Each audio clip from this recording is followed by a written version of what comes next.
आप सुन रहे हैं एजी एंटरटेनमेंट की धमाकेदार प्रस्तुति।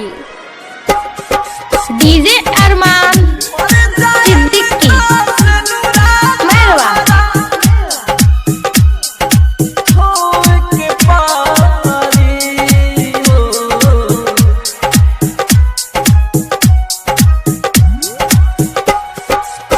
साचा कइले हो खब मोहब्बत रोए के परी,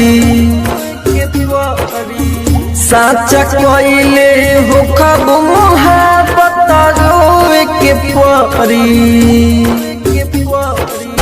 मर जाए से नुरा तोहरा धोए के पारी हो, हमारा जैसन लइका तोहरा जोहि के परी।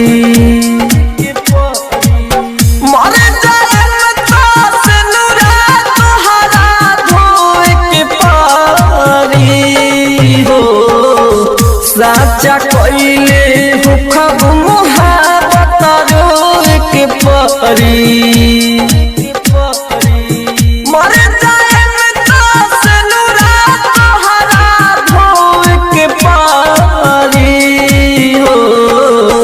मर जाए से नुरा तोहरा मिक्स बाय एजी रिकॉर्डिंग स्टूडियो। धोए के पारी। डीजे अरमान सिद्दीकी मेहरवा।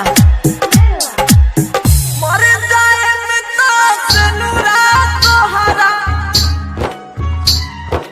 धोए के पारी हो।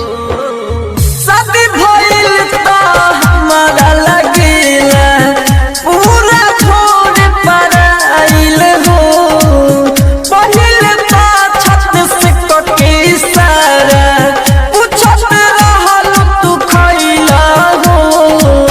हमारा लागे कि तोहरा अब हमें खोए के परी। मर जाए से नुरा तोहरा धोए के पारी हो, साचा कइले हो खब मोहब्बत रोए के परी।